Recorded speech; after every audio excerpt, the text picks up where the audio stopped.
You're watching The Breakfast Club. Yep, it's the world's most dangerous morning show. Charlamagne the God, Angela Yee, and Envy are in Miami, but we have some special guests here. We have Miss Carmen Perez, Miss Linda Sarsauer, and Tamika Mallory. Yeah. How are you? Linda Sarsauer. Sarsauer. Sarsauer. I knew that too. I practiced that when she was on cool. Uncommon Sense, my TV show. Oh, that was a dope interview too, y'all. Yes. Now the organizers behind the Women's March, they're at it again. You're planning a march this weekend. Yeah. In Fairfax, Virginia, against the NRA. All right, we're going from Fairfax, Virginia to Washington, D.C. You know, the first time we came on your show, we marched from New York City to Washington. Mm-hmm. So we believe in long marches. Somehow we feel like that gets the point across. It's a major sacrifice. This particular march is really important. I don't know whether or not your viewers have seen the ad that the NRA put out. Yeah. So the ad basically, you know, you can watch it yourself and look at what they actually said, but the bottom line is kill black people, brown people, and any protester that's with them. It is an ad that really encourages NRA members to take up arms against people who disagree with Donald Trump's agenda. Yeah, exactly. That's exactly what LGBT. it is. I mean, it's period. You know, so anyway, there's a woman by the name of Dana Lash who's in the ad. When I first saw it, Linda tagged me to it. I thought it was a joke. And then when I really watched it, it was so dangerous that we felt like we had to at least educate people so that protesters know they're telling folks, show up at your protest with guns, which has already been happening. But now the NRA is stamping it, right? So we put out a letter. And then the letter had 3 points. Take the ad down. Apologize for even putting it up in the first place. And while you adding, you're so busy doing videos and ads, how about speak on behalf of Philando Castile, who was, in fact, a registered gun owner, who tried to tell the officer, I have a gun, and did everything that he was supposed to do right, and he was executed that day in his car last year. And so instead of them coming back either with, you know, a response, maybe a meeting or whatever, they put another ad up and put my face in the ad. And your name. And my name. And said, well, I'm and Women's March. So basically making us a target, which is what they're trying to do, trying to get people killed, bottom line. We already receive death threats all the time. Linda, since the Women's March, even before that, she was receiving death threats. But since the Women's March, it has been crazy. We've had to actually put security around her multiple times, you know, to protect her life. So being who we are, you don't just tell us to go sit down and shut up, because we don't do that. Yeah, I saw the reply, and there was no reasoning for it. It was just like, you think we're going to take it down, you're wrong. But they didn't even give a reason as to why they put the ad up in the first place. They have no reason for it, except for the fact that they basically were doing what we said, telling people, get your gun, show up with your gat at the next march, right? And that's it. So, and that recently just happened in Nevada at one of our Women's March protests in Vegas. And so there were actual people that were armed, and some of our folks had talked to the police, and the police just ignored the request. Right. And to be clear, the NRA, which is the National Rifles Association, purports that they're one of the oldest civil rights organizations in this country. And if you're a civil rights organization, then you need to be for the civil rights of all people. And it's very clear to me that the NRA only stands for the rights of white gun owners. And we want to make it very clear, we're not here to attack people's Second Amendment rights. This is not us versus gun owners. This is not us versus NRA members. This is us versus the NRA, one of the most powerful lobbies in this country. They literally have members of Congress in their pocket. So we have to understand that this ain't just some random institution, that the reason why we don't have gun control in this country, the reason why there are no background checks, the reason why people who engage in domestic violence and kill their girlfriends or spouses still can get access to a gun is because NRA cares more about gun manufacturers and the money than they actually care about people's right to own guns. So even NRA members need to understand that they need to be on our side, because we're not fighting their right to have a gun or to own a gun. We want them to understand that if this organization has been an obstacle, I mean, we saw little 6-year-olds get killed in Sandy Hook in a school, literally. And we still have people with mental health issues, some types of mental health issues, that people shouldn't have guns, that shouldn't be able to carry guns, or people who have previous records of violence, right? In particularly in association with using a gun, shouldn't have guns. There should be background checks, and that's what we're asking for. But this particular, I think, my opinion, this particular direct action is really to start calling out the hypocrisy of groups like the NRA and those who support them. Somebody, I think Dr. Umar was up here, and he said the NRA is just the KKK without their hoods. Well, there's some people who say that. And you know what? I think that from a leadership perspective, there's some truth to that. But I wouldn't say that every NRA member is that or that they're problematic. And as a matter of fact, we've had NRA members say to us, I am an NRA member, I have a gun, and what I saw in that ad is troubling, is dangerous, and I don't support it at all. And that has actually made them angry. They're furious because if you see the way in which they have responded, I had a debate with Dana Lash on CNN where we just stuck to the facts. The ad is dangerous. Bottom line, you haven't said anything on behalf of Philando Castile. We sort of forced her into a corner where she started saying, well, maybe, we need to train people on how to go, how to make sure that they have their concealed carry record with them. And I said, if you pull your record out your pocket as a black man, you get shot. You said a man couldn't even reach. You can't a black man reach. Can't reach. Yeah. You can't reach for anything. So with that being said, we're doing this march because we will not be silenced into, fear is never going to win with us. We're going to make sure that we stand up to it. We're going to bring people to their headquarters to tell them that what they're doing is wrong. We know it, and we're not going to be silent. Just let them continue to really perpetuate violence and racism against our community and our people and people who are protesting. Yesterday I spoke to Philando Castile's mother, and she said something that was so powerful, it rocked my spirit. She said, people are not protesting because they don't have anything else to do. Y'all are starting with us. You come into our communities, kill our people, and then when we protest, you go tell people we're mad. If you notice in the ad, they keep saying, the us and them, we're still trying to figure out who is the they. And then they say, who is the they? And then they say, and they use their president to give them the right to resist. And then when police do their jobs, they use that as a reason for their outrage. So in other words, police doing their job is executing Philando Castile in his car. Like people are mad for no reason. Yep. Yeah. It's crazy. We have the ad. Play the ad. So let's play this dog whistle. Well, it's not a dog whistle. It's actually a big, loud foghorn. They use their media to assassinate real news. They use their schools to teach children that their president is another Hitler. They use their movie stars and singers and comedy shows and award shows to repeat their narrative over and over again.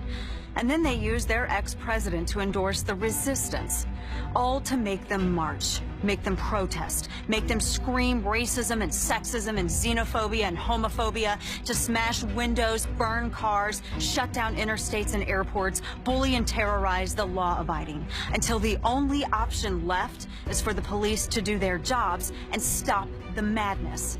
And when that happens, they'll use it as an excuse for their outrage. The only way we stop this, the only way we save our country and our freedom, is to fight this violence of lies with the clenched fist of truth. I'm the National Rifle Association of America, and I'm freedom's safe. Why do you think they can't see how this ad is dangerous? And do you think they really believe that people are just fake outraged and marching for no reason? So one of the things I think we've always talked about, when we came on your show a while back, we talked about we're grounded in Kingian nonviolence. So all the marches and the protests that we've put together have been grounded in the ideology of nonviolence. And for them to insinuate that every protester is violent, for them to insinuate that every individual, every march results in some type of violence is completely wrong. And so they put out this propaganda to create that us versus them mentality, to then have people fear people like us that are marching and protesting, specifically because we are the strongest at this moment together. The Women's March brought 5 million people from all over the world to not only talk about what they were fighting for, but also the fact that we were not aligned with what President Trump is trying to do in our country at this moment. And when you ask the question, why can't they see? It wasn't that they can't see. This was done deliberately. Like, this ad is not just by, osmosis. They just accidentally made it. They made an ad that is very specific because they are trying to put people's lives in danger. And if it were not the case, when we said, we think this ad is dangerous, think about what you're saying, take it down, apologize, they would have came and said, let's sit down at the table and have a conversation. Instead, they made another ad and put my face in the ad as if to say, now you a target too. So it's not that they don't know what they're doing it deliberately. And we, as people of good moral conscience, cannot sit by and just be okay with it. When Dr. King and SNCC and all the others were walking across that bridge in Selma because they were trying to get our voting rights, they knew Bull Connor was going to meet them on the other side of the bridge. They understood that they may have received, which they did. Congressman John Lewis and others, they received a serious beating on the other side of that bridge, but they went anyhow because they understood that if they did not take the beating, then their children and the children's children's children will continue to take the beating forever. So we have a responsibility to stand up, not to sit in our house and go, oh, those sisters, we love them, go ahead and do your thing. No, all of us have to be together. Now, we live in this area of social media activism. Why is physically showing up important? Well, because number one, this whole idea of social media activism is awesome, but it surely isn't getting the job done. Right? We have to be willing to do all things. You don't take away from what some folks do. There are people who are like D. Ray McKesson and others who use social media as an opportunity to make people aware. But once they are aware, then where's the foot action? You gotta see people's footwork. There are different tactics, right? And there's a lane for everyone. We talk about this all the time. A lot of us work on policy. A lot of us do the marches. Folks are on social media. You need all of it in order to make a larger impact because we can't do it alone. We march. And the reason why we march is because we stand on the shoulders of people like Harry Belafonte that talk about showing up, being important, and showing up in masses, right? And so we need people to show up and march with us this Friday and Saturday. We need them to be at our rallies because we need to show a unified voice. And dissent is the highest form of patriotism, right? And you could be mad in your house and you could be on social media being like, this is all messed up and this policy's messed up and Jeff Sessions is this, and that's just not going to change anything. And we also have to remember we live in a country where we do really horrible things to people now, and we've done a lot of horrible things to people. And I always remind people just 75 years ago was the signing of an executive order 9066 when we started the internment of Japanese Americans, right? I'm pretty sure there were people sitting at home being like, wow, that's really messed up. Like y'all just going around getting all these Japanese Americans and their babies and putting them into camps on this U.S. soil. So I'm pretty sure a majority of people were like, that's just not right. But nobody really came out in mass to be like, not on our watch. So public dissent means you have to be out in these streets so this administration knows that we're not going to take things lying down, that we're going to stand up to an administration that literally has collected xenophobes, homophobes, Islamophobes, white supremacists. These are people who engage with white supremacists. They have white supremacist ideology. Like you could pull it up for them. These are not just ordinary politicians in suits that we may not agree with. So public dissent is the most important under a particular type of administration, including this one.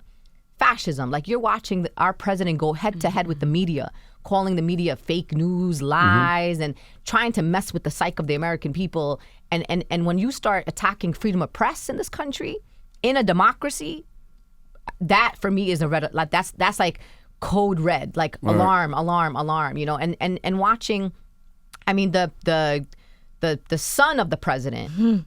Is tweeting about me, talking about I'm some sort of violent activist and that the FBI got to be checking in on me. I'm pretty sure the FBI been checking in on me, just so everybody knows. Be reassured that I'm under surveillance. I worry about you, Linda. I do. I mean, but you know what it is? You know what it is? And I say this, and that's why I'm so proud to work with people like my son and Tamika and Carmen and all the folks that we organize with. Because what people don't remember is that when you look historically at people before us, like the Dr. Martin Luther Kings, like the Congressman John Lewis's, like the Rosa Parks, you name whatever hero you want to post about on Facebook, they're heroes now in 2017, but they weren't heroes for people maybe 50 years ago, right? Dr. Martin Luther King was called by J. Edgar Hoover, who was the head of the FBI at the time, one of the most dangerous men in America, right? He was a nonviolent resistor, and he was surveilled by the FBI. He was blackmailed by the FBI. They got him to a point where they wanted him to commit suicide. Like, people have no idea what people before us who sacrificed for us to be here had to go through.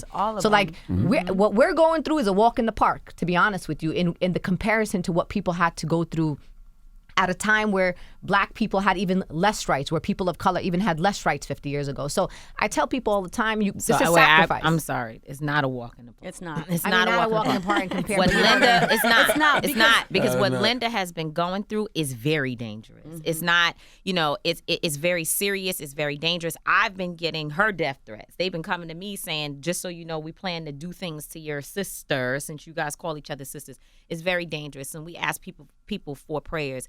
But we don't want people to think, oh, well, you know, that's just talk. something could happen to our sister, which it won't because she's prayed up, but it's very dangerous and it's not a walk in the park. It's very serious. And you're right. You should be concerned because we definitely are concerned about her, which is why everywhere we go, my son is totally with us. People took issue with you, Linda. You called for jihad against the president. Could you explain what you meant? Because I read it and I didn't even realize there was several different meanings for the word jihad. I mean, this is the problem, and this is the fight that we continue to have, that mostly white folks who are not Muslim trying to define my religion for me. Like, I get to define my religion. And I quoted an authentic teaching of my beloved prophet. I should be able to do that in the land of religious freedom. And I said that the best form of jihad or struggle, which is the translation of jihad, I actually simultaneously translated on the spot, is a word of truth in front of a tyrannical leader. That is what the hadith is. They took that part out. They just put in whatever I said after that, right? So where I continue to use the word. And I'm tired of having to conform who I am in the language that I use to make other people feel comfortable. I live in the land of religious freedom. That's why my people came here. And I expect to be able to practice my religion freely. And I will not apologize for authentic teachings of the faith that I follow. I don't tell anybody else how to practice, as long as I'm not infringing on your rights to practice your religion. And my work is very clear. To Carmen's point, I've been doing this work for almost 20 years. And my work has been rooted in Kingian nonviolence. There has never been a time that somebody can pull up somewhere where I ever engage in any type of violence or call people to violence. And so we're in a moment right now, Charlamagne, where we gotta double down and we gotta be unapologetic about who we are. I'm not gonna apologize for being Muslim. I'm not gonna apologize for speaking at an event to Muslims. This was a Muslim audience. There was no non-Muslims there. So my people know what I was saying. They know what I was talking about. I also knew that I was on Facebook Live. This wasn't no gotcha media, like somebody was like in a secret meeting and recorded me and then put me out there. I knew sure well that I was being recorded. Gotcha. So the result of that is oftentimes the right-wing media pulls it up. And let's just be clear about timing, because timing is everything. I said that on Saturday. Why did you wait till the Women's March announces a march from the NRA to the DOJ to pull it out that morning that we announced that? You know what I mean? So people are always trying to find ways to discredit the work that we do based on our leadership and what we're engaged in. And you know what? If you're with us, you're going to be with us for the right reason. It ain't about you with me because of Linda or of Tamika. You're in it for the cause and what we stand for. So I doubled down. I wrote an op-ed for the Washington Post, and I said the reason why you're attacking me because I'm your worst nightmare. I am a progressive Muslim woman in a hijab, and I'm Palestinian, and y'all can't handle it, and that's why you keep going after me every other week. And I think that's the problem with a lot of folks and why they can't build solidarity is oftentimes we don't know, and because we don't know, we then misinterpret that for fear or just all these other things. And I think that shows up in various ways. We three constantly talk about our liberation is bound with one another, right? I'm Mexican American, Linda's Palestinian, Tamika's African American, and we fight along each other's side. And when we don't know things about one another, we texting, we calling 3 a.m. The other day we were joking around about how Tamika was asleep at 1 a.m. When I got home from a flight. And so we don't sleep. We were joking and we're like, well, she's actually just taking a nap because she's gonna text us at 3, right? And so we're always talking to one another, but people don't understand our relationship. And so not only is it the right that attacks us, it's sometimes our own folks. Don't get right. us. Don't you don't want to go to church in here. Yeah. Today. I'm telling you. I noticed this is a conversation I've been having with people. I think people, and I don't agree with it at all, but I think people think that y'all get caught up in the celebrity, and I'm like, yo, they're activists. Nah, Right. Well, but the prisons. thing is, Like they're not asking for the attention that they're getting. Exactly. Like nobody. But this is the thing. So I was given a BET Shine Your Light Award just recently. But that took 20 years. Like, I've been on the ground before anybody. I used to be quiet in the room, couldn't even speak, and You was started just with the happy National to be Action there. Network, right? Yeah, I worked for Reverend Al Sharpton for 14 years. Spoke to him this morning, asked him to come walk with us a mile on this walk, and he's like, yo, I'm with you, I support you. So it took 20 years before, and guess what? How come it's okay for the Migos and Future and this one and that one to be on TV, but then when we get on TV for actually working for your crazy self that's sitting in your house doing nothing, something is wrong with us. Actually, what you should be saying is put those people up as the ones that our children should be looking at as examples of what we need to be doing positively in our community. I am not thank you for every award. Thank you for every speaking check that we get, because we can't work for the enemy and then somehow still go fight them. We need people to help us to be able to do what we do. You just hating because you scared to get out here and do what we're doing. And I just want to say, we hear those criticisms all the time, and I say to people, if celebrity means that we gotta wake up at 6 o'clock in the morning and go to bed at 2 o'clock at night, if celebrity means that we get death threats and we need private security, if that's what people think this is, then I don't want it. You know what I mean? Right. People have to understand that we have children that we gotta protect. Like, I gotta protect my kids. Like, you think my son's 18 years old. I got a 17-year-old daughter. You think they don't see the stuff on social media that people are saying about me? Do people not think about the psyche and mental health of our young people who a black mom is worrying about putting her black son on the street to go to school. My kids are worrying about their Muslim mother that's going to get shot up somewhere. You know what I mean? Like, I got a bulletproof vest if I'm in a really big public event. Like, why do I got to think about that stuff? So I just want to implore to people that this ain't luxurious work that we do just because we get an award here and there and Here and there. Exactly. We can't take cameras into prisons. Right. So we do prison work. Again, we've done this work for 20 years. We were mute. I worked for Mr. Belafonte. I was always a fly on the wall. Didn't know what to say, when to say it, because for me it was about learning. We talk about those were the times in which we learned, we were being cultivated, and finally we got one camera that's looking at us and everybody's like, oh, look at them. Right. Because they really want to face. be the ones. Yeah. But I wanted to talk about, before we go, this whole NRA implication to how it affects our communities. Because our communities also are like, well, first of all, I ain't a protester, so hey, sorry, maybe that ain't my issue. The NRA is also responsible for what's going on in Chicago with people killing each other. Let me tell you why.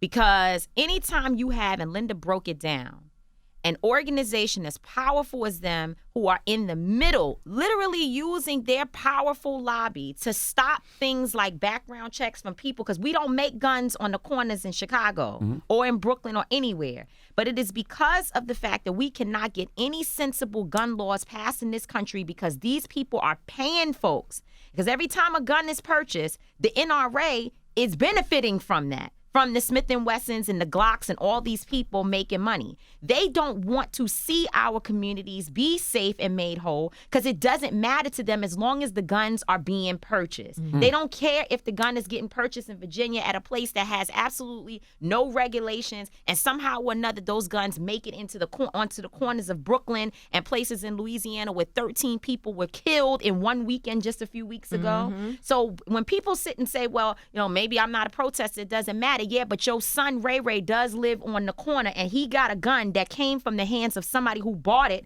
at the Walmart down south somewhere. So they are also, the bottom line is they have no concern for our lives, for black and brown people and people in urban communities. And this added insult to injury, because it said, not only do we not care if they kill each other, we don't care if the guns get into their hands illegally, as long as we make money. Now we telling you, show up when they get mad and take them out. How do y'all feel about guns? Because I'm not gonna lie, when I saw that ad, I'm like, I gotta get more guns. I think people should have. Listen, I know a lot of people who have guns. Okay, I know a lot of people who have guns. And I hope y'all got armed security. Okay, we have all the things we need. Okay. And we got a lot of people who have guns. This is not about telling people not to have your gun. But if you are a powerful entity like the NRA, your job is to be telling people, de-escalate. Yes. Find ways to save lives. Use your weapon to show up someplace and try to save people. You don't tell folks, oh, they're dangerous and the only thing we can do to fight back is show up with the clenched fist of truth. What the hell does that mean? Yeah, you close the gun. You clenching the gun. Exactly. like they were born yesterday. Yeah.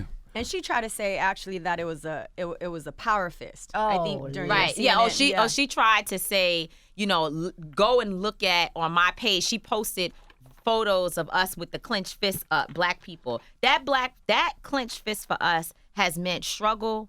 It has meant unity. It has meant us coming together and us fighting for our rights. And the fact that, again, they say they're the oldest civil rights organization. And if you are in the spirit of a civil rights organization, then you understand what that clenched fist means. It's never meant violence. It has meant us as a community standing up for ourselves and doing what we need to do to be together and to really resist systems of oppression. And she knows that these people these are very intelligent people. But what they do know is they're playing on the minds of folks that may not be as aware of the history of where all this comes from. So you sitting there talking to a fool that's got a gun already out of their Word mind. up. And you saying all this crazy stuff to them, and they like, yeah, the NRA, these people, they legit. They told me show up at the protest with my gun. Are y'all worried about violence this weekend? Because y'all all going to be in Virginia in front of the NRA headquarters. We just can't worry about that. Mm-hmm. That just can't, I mean, we got precautions. Like Yeah. it ain't like we just showing up there. You know, we got our own personal security. We have a whole security apparatus in place for our people because we care about those who are coming also to join us in this fight. We know how this works. We've done it before. We know how to protect ourselves on an individual level, but also on a march level. And there has never been an actual march, at least that we've organized, where there has ever been any violence because we have trained marshals. Like, we don't just like randomly show up. And I think what's important for people to understand is that that's exactly what they want. They want you to feel intimidated. They want you to feel afraid so that they can basically silence the dissent that's coming out of our communities, right? And we're not giving them that. And that's one of the reasons, like, I'm not going to go sit in my house and lock myself inside because someone's telling me that they're going to do this and that to me. I'm going to take every precaution possible because I'm not naive. I know that there's potential for violence out there. And one of the things that we have to put forth is that they acting like they never did anything before. Like, we have seen publicly armed militias come stand out in front of mosques. We've seen armed militias come out to protest the taking down of Confederate monuments in this country, just most recently in a place like Virginia, like in North Carolina and South Carolina. So we've seen them come out and flex their, AK-47s, right? And coming out and trying to intimidate our communities. And we've also seen them, like there was recently in places where, actually Tamika tweeted this out back to Dana to say, what you got to say about this, where armed folks came out and shot at a Black Lives Matter protest just a few years ago. Like, I think about that Muslim judge who they found in the water, and that's just like it just disappeared. Today, like never really understood that. Yeah, I don't believe she killed herself. And it was an 18-year-old girl. Her name escapes me, but she was in Pennsylvania, who was driving in her car, and a white man, middle-aged white man, decided to shoot her in the face over road rage. So they say everything has been road rage lately. That's their new thing. So you got to be careful on the road. So we can't just sit by Charlemagne. And we want just people watch to this show happen. up. Yeah. And so the way in which they could get involved is by going to thewomensmarch.com. Right. There's FAQs, what do you need in order to show up on Friday and Saturday? We're going to be releasing the rally locations. Right. But And you don't because- have to march the entire 18 Right. miles. So some people believe that if I can't do one part, I can't do any of it. You do what you can. You can show up with us on Friday at the NRA headquarters for the rally and then go home, or march from the NRA to the DOJ. And then we will be staying somewhere outside probably, or on the wherever, overnight in D.C., and we'll release that information later. And then Saturday we'll be having a rally that more people who couldn't get off work will be able to attend at the Department of Justice. And what do y'all hope to accomplish? What's the ultimate goal for this march? So one, well, first of all, it's always important for us to bring awareness to issues. Marches don't necessarily change things, but they definitely bring attention to issues that people need to know about. Second of all, we want to see that there is a federal indictment of the officer who killed Philando Castile. Okay. His mom told me yesterday that she is asking us to please continue to call for that, because it is very clear that he was killed in a haste situation that was unnecessary. And even Dana Lash, the NRA, says that his life should not have been taken. So that is another component. We want to make sure that people who are in the anti-violence movement, people who are dealing with gun violence prevention at all times, get involved in this, because in New York City specifically, and you know Erica Ford very well, we were able to get $27 million from fighting just like this, marching and protesting against Mayor Bloomberg and others, and we got money for the real violence interrupters that do the work on the ground. And so those are some of the components of what we will be pushing in this march. And I'll add that the other opportunity we have with this particular march is bringing together an intersectional movement. So it ain't just anti-gun violence, folks. Right. It's bringing together anti-gun violence, anti-police violence, anti-violence folks in general, including those who work on issues of domestic violence. And it's what we know how to do as the Women's March, bringing the racial justice, environmental justice. We got to build power together. Yep. And I want to let your listeners know that recently, Officer Yanez, who shot and killed Philando Castile on video for all of you to watch, just got a $48,500 payout. That's right. What? To leave I the department. thought he got fired. No. So not only did he walk free, indicted but walked free like nothing happened, so he ain't guilty of that, so he's just gonna walk free like a regular man. And they paid him almost $50,000 to leave the department. It's So almost like they got bounty on black bodies. that's what I'm saying. And I hope that outrages people, that not only do you kill a man on video for everyone to watch and you don't go to jail, then you get paid $50,000 for it. Right. Like, that's another reason why we need to be standing up like in mass, because it's unacceptable. Because what does that say? Oh, I'm sorry to cut you no, off. I was just gonna, in regard to the NRA, right? They said they had made a statement immediately after saying that they were waiting for a decision to be made on the case, and they haven't made a statement as of yet. And the case is now it's a year. Yeah. They said that they were waiting for all the facts. So the facts are out. And so the response that Dana Lash gave was, well, we did say that it was horrible, it was awful, but you know what? Y'all make videos about showing up for people to take up arms against protesters, but there's no video calling for a federal indictment of Officer Yanez for killing Philando Castile. You're not putting as much energy into that. And I think that the point of what Linda said in terms of this $48,500 raise or whatever payout for him to leave, and we've seen other officers, including Daniel Pantaleo, who choked Eric Garner to death in New York. He also received like $100,000 raise, right? Yeah, promotion, right? This is what it says. His family gets protected. It says to NRA members, when you're telling them take up arms, if you shoot one of them, we got you. It might be a reward we don't know about. Right, we got you. We got you. You straight. We gonna handle it. Police officer, you kill black person who's unarmed or armed in the right way. Don't worry.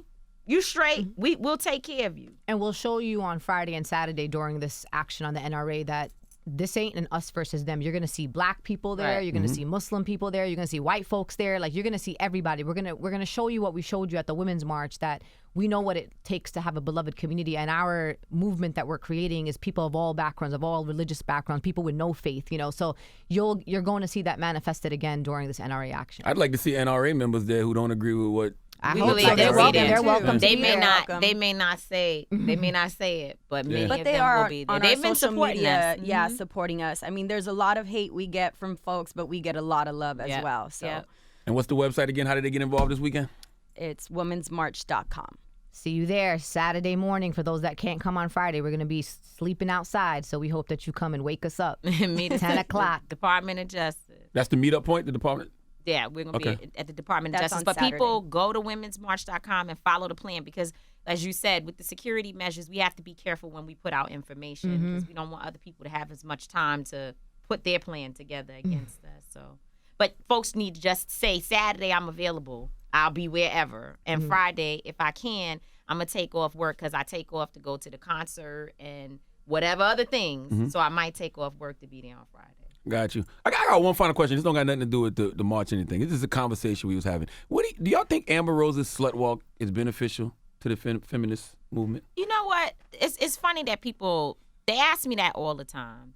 And I think that it's a bunch of like stuff we shouldn't even be paying attention to be honest. Like, if that's what she wants to do, I'm not mad at her for saying that all women need their rights. All women. Whether that be strippers, we support them. We support any kind of woman doing anything that she wants to do with her body. We support that, but it's still a distraction from real things that are happening. And people need to just, pay more attention to what's really, really, really good than to be focusing on stuff that's just a bunch of mess for people to make money. I will say, just somebody who studied Chicana feminism and black feminism and white radical feminism, that's the way in which I think a lot of people have brought attention to different issues. And there, like we say all the time, there's a lane for everyone. I think what would be very important is that she connects with actual feminists to talk about how it is that she creates a more inclusive movement that doesn't necessarily ostracize certain people that maybe not identify as a slut, right? So I think it's really important. Oftentimes people try to do things, but they're not necessarily, and what they do is they really define a movement for themselves, which is appropriate. But I think the word feminism, we have to be very careful about because, when you think about its origin, it came from France, from a man named Charles, right? And so it still has a little bit of that patriarchy in it. However, when it comes to Chicana and black feminism, it's a little bit more inclusive. So we don't want to take away from the struggles that we're fighting against, the political reference. You want to add on, Linda? Are you good? I mean, Linda's like, I got enough problems. I'm with Tamika. I mean, we live in a country. You got choice. You do what you want. You say what you want. I don't gotta. I could agree with it. I don't agree with it. But I'm really, for me personally, like, stop killing Black people. Like, that's what I care about deeply. Because if we don't address that that epidemic right now, then all of us in any community are always going to be targets for potential violence and things that actually take our lives or take the lives of our children. So that's where I'm focused right now. Like, I might see something on Twitter. I'll be like, all right, scroll by, but I'm focused on protecting our people. Got you. Well, that's Carmen Perez, Linda Sarsauer. That's Sor. Damn, Linda Sarsauer. And I was sitting there thinking, Linda Sarsauer. I got it. Carmen Perez, Linda Sarsauer, and Tamika Mallory. Thank you for coming. Thank you, Charlamagne. Thank you for having us. Absolutely. It's The Breakfast Club.